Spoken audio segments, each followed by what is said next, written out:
राजस्थान के जयपुर में रतन अपने माता पिता प्रदीप और सीमा के साथ रहा करता था।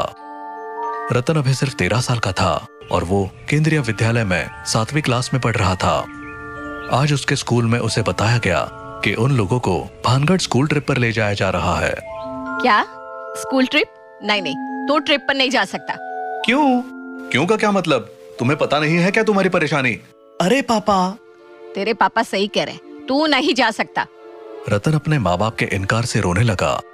हालांकि उसे भी पता था कि उनकी बात सही है, लेकिन एक बच्चे का दिल कैसे माने। आप चाहो तो वर्मा सर से बात कर लो, उन्होंने कहा था वो मेरा ख्याल रखेंगे। प्रदीप ने वर्मा सर को कॉल किया तो वर्मा सर ने उन्हें आश्वासन दिया कि वो उसका ख्याल रखेंगे। तो प्रदीप ने रतन को जाने की इजाजत दे दी। स्कूल ट्रिप की इजाजत मिलने से वो बहुत खुश हुआ और अगले दिन वो अपनी पूरी क्लास के साथ बस में बैठकर भानगढ़ की ओर निकल गया। बस भानगढ़ की ओर बढ़ रही थी। बच्चे हंसी ठिठोली कर रहे थे। रतन अपने दोस्त गिरीश के साथ बैठा था और उसके आसपास बबली, रवि, बॉबी, संजय और चंदू भी बैठे थे। सब बहुत एक्साइटेड थे, लेकिन उधर रतन के माता पिता घर पर बेचैन थे।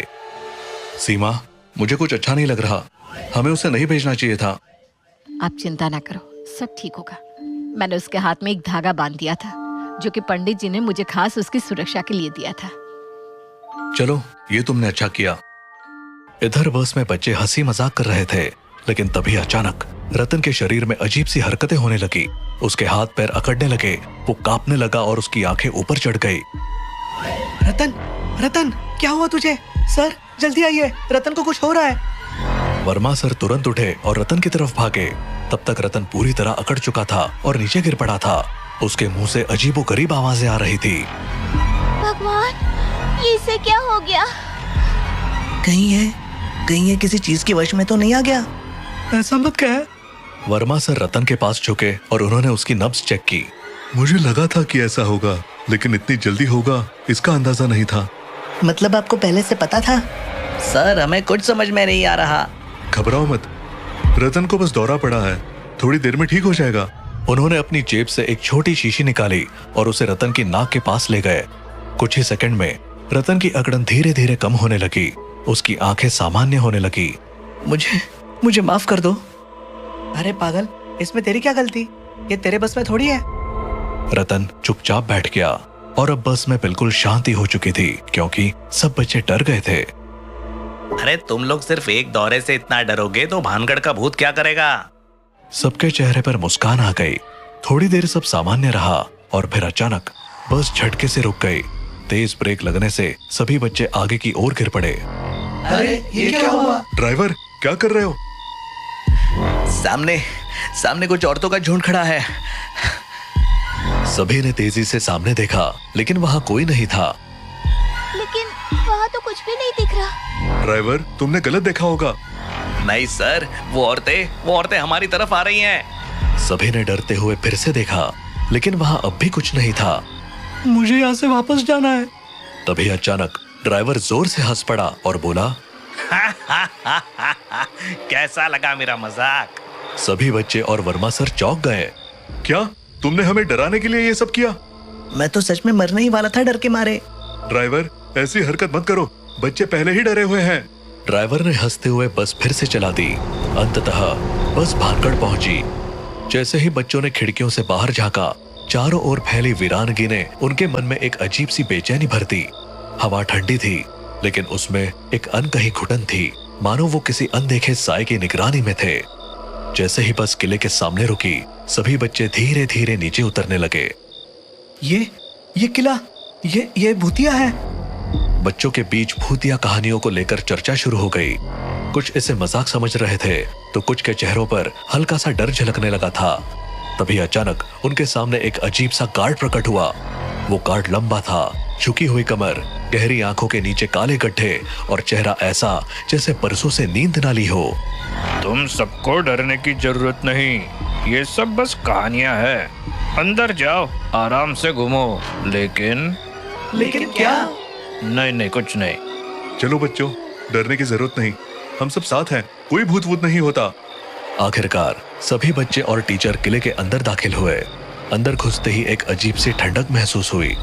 हर तरफ टूटी फूटी दीवारें, झड़ते हुए पत्थर और उन पर जमी काई। हवा भी वहां अजीब तरीके से बह रही थी, मानो कानों में कोई फुसफुसा रहा हो। किसी को कुछ समझ नहीं आ रहा था कि इस किले में ऐसा क्या खास है। सब इधर उधर बिखर चुके थे। तभी अचानक गार्ड घबराया हुआ भागते हुए वर्मा सर के पास आया। सर, सर, आपका एक छात्र वहाँ गिर पड़ा है, बहुत तड़प रहा है। क्या रतन को फिर से दौरा पड़ गया? वर्मा सर और कुछ बच्चे तेजी से उस ओर दौड़े जहां गार्ड इशारा कर रहा था, लेकिन वहां जो देखा उसने सभी को हैरान कर दिया। वहां जमीन पर रतन नहीं बल्कि गिरीश पड़ा हुआ था। उसका पूरा शरीर झटके खा रहा था, मानो कोई अदृश्य शक्ति उसे झकझोर रही हो। गिरीश को क्या हो रहा है? ये तो रतन के साथ होता था ना। इससे पहले कि वर्मा सर कुछ कर पाते, अचानक गिरीश हवा में उठने लगा। Oh my God! ये क्या हो रहा है? गिरीश, गिरीश! सभी के होश उड़ गए।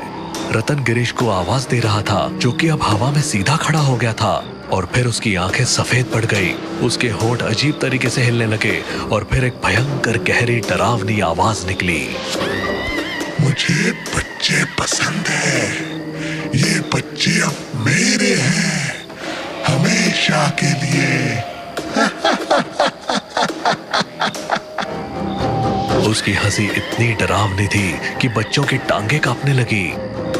सब बाहर भागो, जल्दी! बच्चे डर के मारे भागने लगे, लेकिन रतन नहीं भागा। उसने हिम्मत जुटाकर कहा, नहीं, मैं गिरीश को छोड़ के ऐसे नहीं जा सकता। वो मेरा दोस्त है। जैसे ही सब लोग किले के बाहर निकले, दरवाजा अचानक जोर से भड़ाम की आवाज के साथ बंद हो गया। गिरीश और रतन अंदर रह गए। सर, हम ऐसे ही उन्हें मरने के लिए नहीं छोड़ सकते। लेकिन ये दरवाजा, ये अपने आप कैसे बंद हो गया? तभी अंदर से रतन की दिल दहला देने वाली चीख सुनाई दी। सर, आपने उसे अकेला क्यों छोड़ दिया? हम सबको बचाना आपकी जिम्मेदारी थी, खास तौर पर रतन को।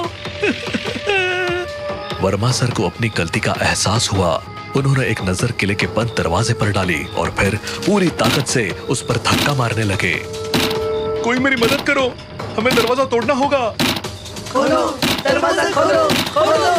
गार्ड और ड्राइवर पीछे खड़े होकर सब देख रहे थे। ड्राइवर ने धीरे से कहा, उसकी चीख सुन के तो ऐसे लग रहा है कि वो मर गया होगा। हाँ, शायद दोनों ही मर चुके हैं। दो बच्चे भूत से कैसे लड़ सकते हैं? ये सुनकर बच्चों का खून खौल उठा। तुम लोग मदद नहीं कर सकते तो एटलीस्ट चुप तो रहो। हाँ, हम अपने दोस्तों को ऐसे नहीं छोड़ सकते। वर्मा सर और बच्चे पूरी ताकत से दरवाजा तोड़ने लगे। दूसरी तरफ किले के अंदर गिरीश अब भी हवा में था। वो रतन से बोला, अच्छा हुआ तू रुक गया, एक से भले दो। अब तू भी मेरा शिकार होगा। गिरीश हवा में तैरते हुए रतन की तरफ बढ़ने लगा। रतन भागने लगा, लेकिन गिरीश के अंदर जो भूत था उसने उसे जकड़ लिया। रतन छटपटाने लगा। तभी अचानक रतन का हाथ गिरीश की कलाई पर पड़ा।